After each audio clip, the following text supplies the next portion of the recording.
कि लहरों से डरकर नौका पार नहीं होती, कोशिश करने वालों की कभी हार नहीं होती। नन्ही चींटी जब दाना लेकर चलती है, चढ़ती दीवारों पर 100 बार फिसलती है।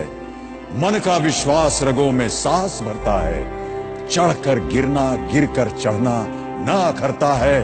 आखिर उसकी मेहनत बेकार नहीं होती, कोशिश करने वालों की कभी हार नहीं होती। डुबकियां सिंधु में गोताखोर लगाता है, डुबकियां सिंधु में गोताखोर लगाता है। जा जाकर खाली हाथ लौट कर आता है। मिलते नहीं सहज ही मोती गहरे पानी में, मिलते नहीं सहज ही मोती गहरे पानी में। मुट्ठी उसकी खाली हर बार नहीं होती, कोशिश करने वालों की कभी हार नहीं होती। और अंतिम पद है कि असफलता एक चुनौती है, इसे स्वीकार करो। असफलता एक चुनौती है, इसे स्वीकार करो। क्या कमी रह गई देखो और सुधार करो। जब तक न सफल हो नींद चैन को त्यागो तुम, जब तक न सफल हो नींद चैन को त्यागो तुम। संघर्ष का मैदान छोड़कर मत भागो तुम। कुछ किए बिना ही जय जयकार नहीं होती, कोशिश करने वालों की कभी हार नहीं होती। स्वर्गीय पप्पूदादा उर्फ रमेश साहेबराव गुंजाळ अल्पावधीतच सर्वसामान्यांच्या हृदयात घर करणारे व्यक्तिमत्व म्हणजे आपल्या सर्वांचे लाडके पप्पूदादा। मूळचे जळगाव जिल्ह्यातील चाळीसगाव तालुक्यातील भौर या गावात सर्वसाधारण परिस्थिती असणाऱ्या गुंजाळ या परिवारात जन्माला आलेल्या पप्पूदादांनी आपल्या कार्यकर्तृत्वाने शून्यातून विश्व निर्माण केले।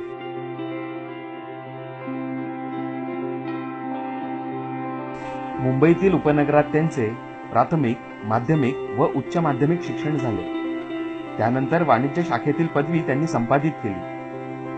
आपल्या ग्रॅज्युएशनच्या काळातच त्यांनी आपल्या सोबतच्या मित्रांची बेरोजगारीची समस्या लक्षात घेतली आणि आपल्या व्यवसायाला सुरुवात केली।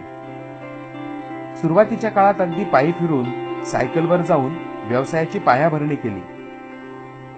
त्यावेळी छोट्या स्वरूपात सुरू केलेल्या या व्यवसायाचे रूपांतर आज जवळपास 70 लघु उद्योगांमध्ये झाले आहे। यशस्वी उद्योजक, व्यावसायिक म्हणून ते नावारूपाला आले, मात्र त्यासोबत सामाजिक संवेदनांची जाणीव असणारा नेता देखील घडत गेला। इथे तरुणांना कसा रोजगार उपलब्ध होईल याच्याकरता मी कार्यरत राहील आणि तो रोजगार माझ्या तरुणांना माझ्याच तालुक्यात, माझ्याच मतदारसंघात आणि तुमच्याच घराच्या जवळ हा तुमचा दारा उपलब्ध करून देईल, हे शब्द आणि हे वचन तुम्हाला देतो।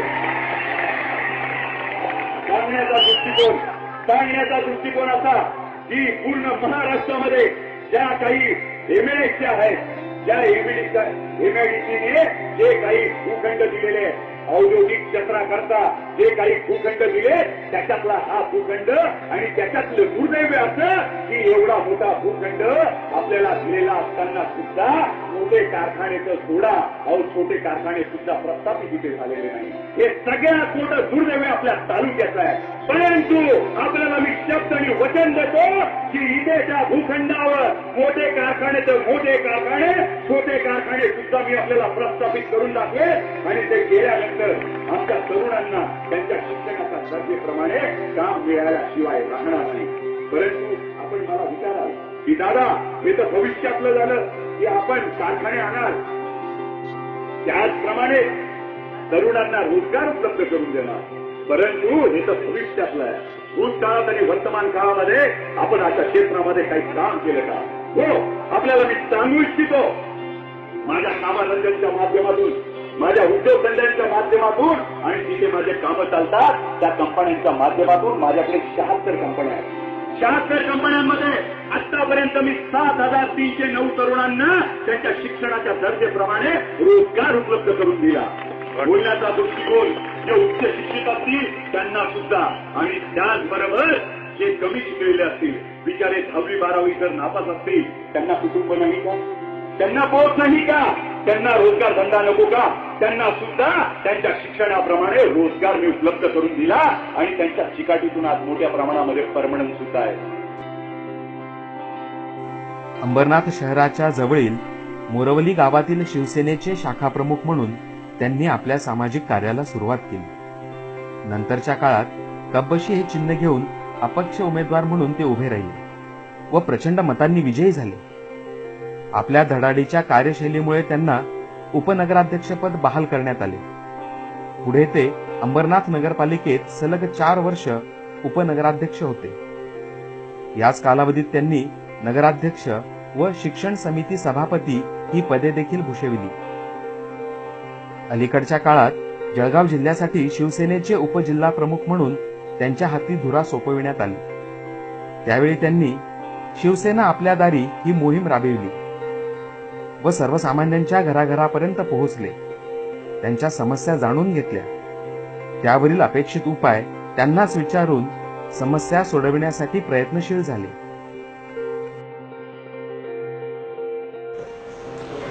पप्पूदादाला खरं म्हणजे राजकारणात आणणारा, पाचोरा आणि चाळीसगाव तालुक्यामध्ये राजकारणात आणणारा स्वतःला मी समजतो की मी त्यांना या राजकारणामध्ये आणलं.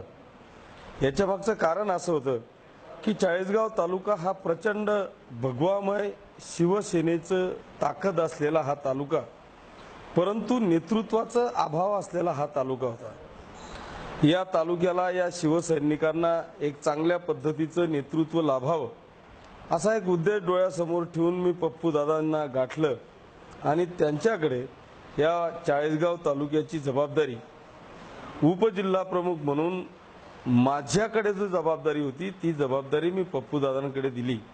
आणि बघता बघता त्यांनी संपूर्ण चाळीसगाव तालुका एक भगवामय केला. त्या भगव्या वातावरणाने कदाचित त्याचीच नजर लागली का काय आणि त्या पप्पू गदावर काळाने घाला घातला.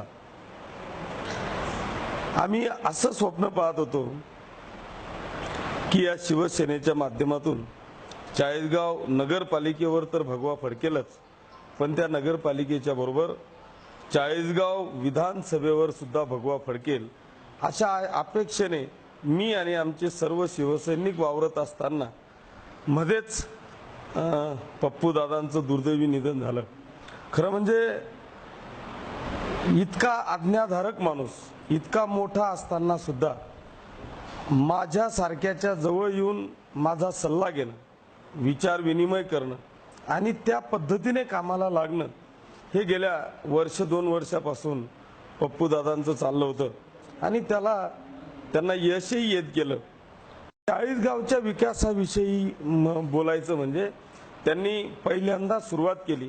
नुसता हवेत गोळीबार करण्यापेक्षा त्यांनी चाळीसगावच्या घरोघरी जाऊन प्रत्येक माता भगिनींची आपल्या काय समस्या आहेत ह्या समस्यांना वाचा फोडण्याचा प्रयत्न केला. घरोघरी जाऊन त्या समस्या कलेक्ट करून खऱ्या अर्थाने त्या नगरपालिकेपर्यंत आम्हाला सुद्धा त्या ठिकाणी बोलवलं. त्या समस्या तिथपर्यंत पोहोचून त्या समस्या कशा सोडवता येतील याचा पूर्णपणे त्यांनी प्रयत्न केला. केवळ राजकारणी न राहता त्यांनी समाजासाठी स्वतःला झोकून दिले. अंध, अपंग, दुःखी, शोषित, पीडित व्यक्तींच्या वेदना दूर करण्यासाठी समाजकार्य हाती घेतले. विविध प्रकारच्या योजना राबवल्या. समाजातील प्रत्येक घटकासाठी पप्पूदादांनी कार्य केले. ते स्वतः उत्तम क्रीडापटू होते. त्यांना नेमबाजी, घोडेस्वारी, कार रेसिंग, कबड्डी, खो खो आदी क्रीडा प्रकार अवगत होते. खेळाडूंच्या प्रोत्साहनासाठी त्यांनी क्रीडा साहित्य आदी उपलब्ध करून दिले. त्यांना संगीत, नाटक, अभिनय या क्षेत्राची देखील विशेष अभिरुची होती. ते कलाकारांना नेहमी प्रोत्साहित करीत असत.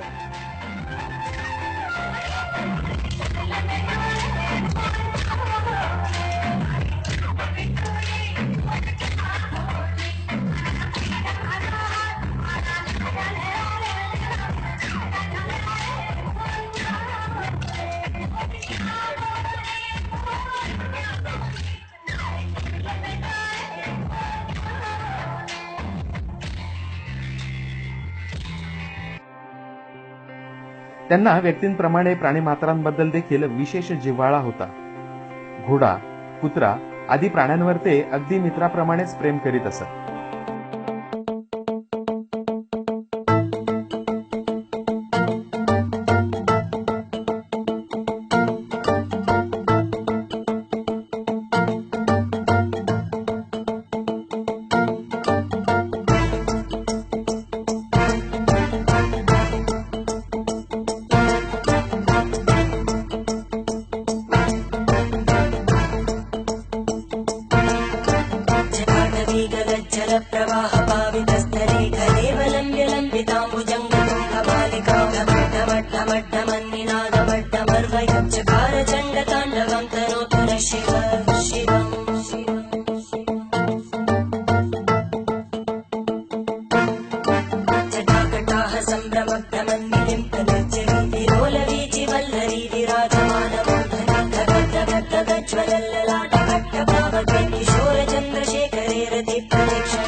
समाजातील नागरिकांसाठी विविध आरोग्यविषयक मोहीम हाती घेऊन त्याद्वारे ते मानव सेवा करायचे. आरोग्य शिबिरांच्या माध्यमातून ज्येष्ठांची, विद्यार्थ्यांची, महिलांची आरोग्य तपासणी, नेत्र तपासणी, चष्मे वाटप, मोतीबिंदू ऑपरेशन आदी कार्यक्रम स्वर्गीय पप्पूदादांनी राबविले. यासोबतच स्वतःच्या पुढाकाराने रुग्णवाहिका, वातानुकूलित शववाहिनी, शीतशवपेटी आदी नागरिकांच्या सोयीसाठी उपलब्ध करून दिले. चांगल्या प्रकारची सुविधा उपलब्ध करून जे मध्यमवर्गीय आणि गरीबवर्गीय रुग्ण होते त्यांना चांगल्या प्रकारची सेवा उपलब्ध करून दिली, ते पण कमी पैशामध्ये. तर त्या रुग्णालयामध्ये वारंवार रुग्णांना भेटून त्यांच्या अडीअडचणी समजून दिल्या. त्याचबरोबर ज्या अडीअडचणी आहेत त्या अडीअडचणी सोडवण्याकरता त्या सभागृहामध्ये वारंवार विषय मांडून त्याच्या माध्यमातून त्या अडीअडचणी सोडवल्या. डॉक्टरांना भेटून डॉक्टरांना ज्या मूलभूत गरजा लागतात, वैद्यकीय सेवेसाठी ज्या गरजा लागतात, त्या गरजा सभागृहामध्ये विषय मांडून त्या सोडवण्याचा प्रयत्न केला आणि तो दवाखाना सुसज्ज करून गरीब आणि मध्यमवर्गीय रुग्णांसाठी चांगली सेवा कमी पैशामध्ये तिथे उपलब्ध करून दिली. स्वर्गीय पप्पूदादांनी शैक्षणिक क्षेत्रात विद्यार्थ्यांना मोलाचे सहकार्य केले. त्यांनी विद्यार्थ्यांना वह्या, पुस्तके, गणवेश, शालेय साहित्याचे वाटप अगदी मोफत केले. आर्थिक परिस्थितीच्या अभावी तो शिक्षण घेऊ शकत नसेल तर त्यावेळेला त्या विद्यार्थ्यांनी काय करावं? त्या कुटुंबातील त्याच्या आई वडिलांना वाटतं, बाबा रे माझ्या मुलाला शिकवायला पाहिजे, माझा मुलगा गुणवंत आहे, परंतु त्यांना शिकवण्याची इच्छा असताना सुद्धा आर्थिक परिस्थितीच्या अभावी ते शिकू शकत नाही. अशा वेळेला त्या गुणवंत विद्यार्थ्याला कोणीतरी मदतीचा हात पुढे केला पाहिजे. मी तुम्हाला शब्द आणि वचन देतो की असे गुणवंत विद्यार्थी असतील आणि आर्थिक परिस्थितीच्या अभावी शिक्षण घेऊ शकत नसतील तर त्यांना मदतीचा हात हा त्यांचा दादा केल्याशिवाय राहणार नाही.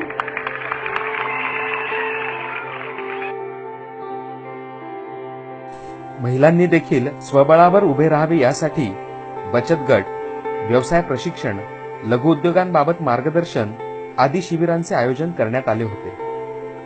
परित्यक्त्या, विधवा भगिनी तसेच शहीद झालेल्या सैनिकांच्या कुटुंबांसाठी पप्पूदादांनी मदतीचा हात पुढे केला. चाळीसगावच्या विकासासाठी पप्पूदादा नेहमी आपल्या वरिष्ठांच्या संपर्कात असायचे. त्यांच्याशी सविस्तर चर्चा करून विविध योजनांचे नियोजन ते करीत असत. शिवसेनेचे पदाधिकारी माननीय पप्पूदादा गुंजाळ यांचं वर्षभरापूर्वी दुर्दैवाने दुःखद निधन झालंय. संपूर्ण चाळीसगाव तालुक्यासह अंबरनाथच्या संपूर्ण परिसरामध्ये शिवसेनेमध्ये अतीव दुःख त्या निमित्ताने झालं. जेव्हा जेव्हा पप्पूदादा गुंजाळ यांच्याशी भेट व्हायची, संपर्क व्हायचा, शिवसेनेची ध्येय धोरणं प्रत्येक घरापर्यंत पोहोचवणं, सर्वसामान्य माणसाचा सर्वांगीण विकास कसा होईल, विकासाच्या गोष्टी मार्गी कशा लागतील या विषयांवर नेहमी तळमळीने पप्पूदादा संपर्क साधत होते. वारंवार त्या गोष्टींचा पाठपुरावा करत होते. पर्टिक्युलर चाळीसगाव परिसराचा सर्वांगीण विकास कसा होईल, चाळीसगावच्या भागातल्या तरुणांच्या हातांना काम कसं मिळेल, चाळीसगाव शहराचा आणि तालुक्याचा पिण्याच्या पाण्याचा, सिंचनाचा पाण्याचा प्रश्न कसा सुटेल, या दृष्टिकोनातून नेहमीच पप्पूदादांचा पाठपुरावा असायचा.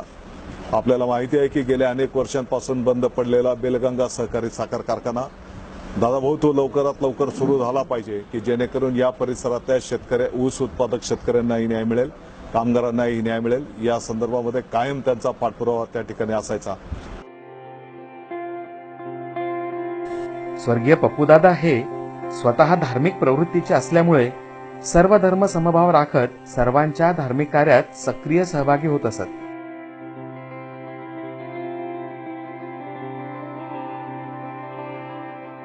असा हा जनसामान्यांना हवा हवासा वाटणारा नेता एक दिवस अचानक काळाच्या क्रूरतेने आपल्या सर्वांमधून निघून गेला. काय बुद्धी झाली त्याला आणि दाढी करायला म्हणून सकाळी 9 वाजता बाहेर पडला आणि त्याला हेरलं, शत्रूने हेरलं त्याला. अमानुष, एवढा अमानुष पणा, राक्षसाला सुद्धा लाज वाटेल अशा प्रकारची ती हत्या.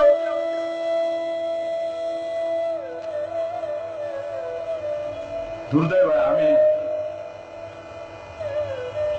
लोकांचा माणूस गमावला, लोकांनी माणूस गमावला. हसरा चेहरा बघा कसा दिसतो, उमदा तणा बाण दृश्य लागावे असं नेतृत्व करत होता या 40 गावचं शिवसेनेच्या माध्यमातून. शिवसेनेचा 40 गावातलं उद्याचं ते भविष्य होतं, भविष्य काळ होता शिवसेनेचा.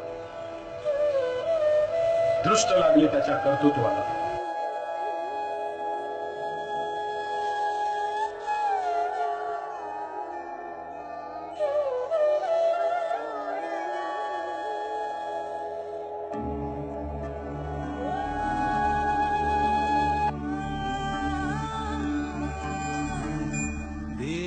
चोरला माझा देव, चोरला माझा देव, चोरला माझा देव, चोरला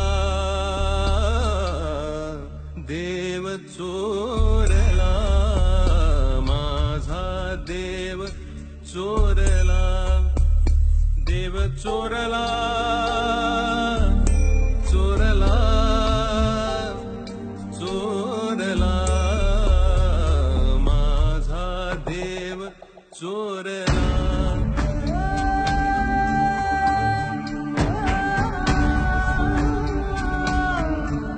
भला थोरला माझा, भला थोरला माझा, भला थोरला थोरला थोरला थोरला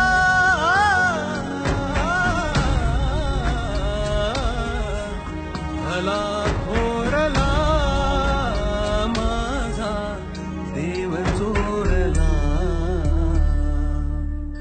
देव, चोरला माझा देव, चोरला.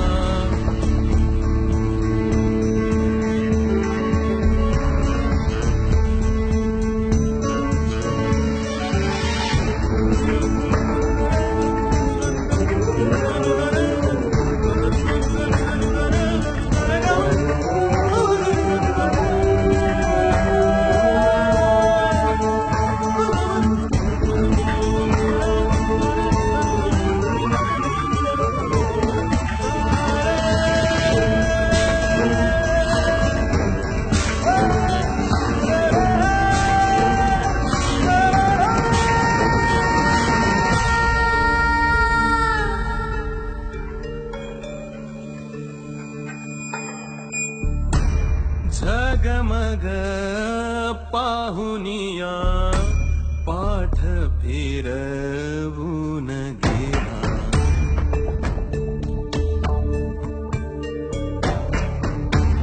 झगमग झगमग झगमग झगमग झगमग पाहुनिया पाठ फिरवून गेला, रोषणाई मध्ये देव माझा हरवून गेला, नाही उरली भक्ती भावना उरला, देव चोरला माझा देव, चोरला माझा देव, चोरला.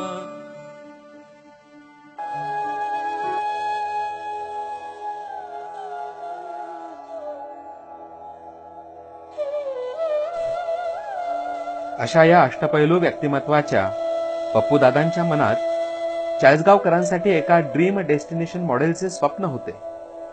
या मॉडेलच्या माध्यमातून स्वच्छ चाळीसगाव, सुंदर चाळीसगाव साकारले जाणार होते. मात्र त्यांचे हे स्वप्न केवळ स्वप्न न राहता ते प्रत्यक्षात साकार होण्यासाठी त्यांचे मोठे बंधू श्रीयुत उमेश साहेबराव गुंजाळ यांनी पुढाकार घेतला आहे आणि जनतेने देखील त्यांना आमचे पप्पूदादा म्हणून स्वीकारले आहे. आपण सर्वांनी स्वर्गीय पप्पूदादांचे स्वप्न साकारणे हीच खरी श्रद्धांजली आज ठरेल.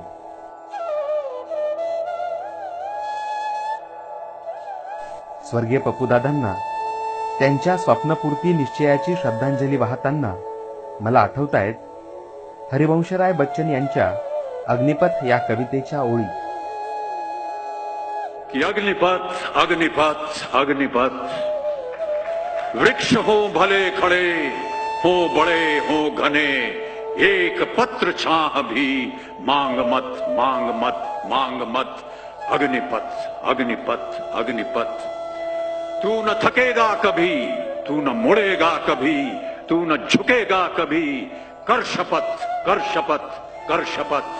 अग्निपथ अग्निपथ अग्निपथ, ये महान दृश्य है, चल रहा मनुष्य है, अश्रु श्वेद रक्त से लथपथ लथपथ लथपथ. अग्निपथ अग्निपथ अग्निपथ.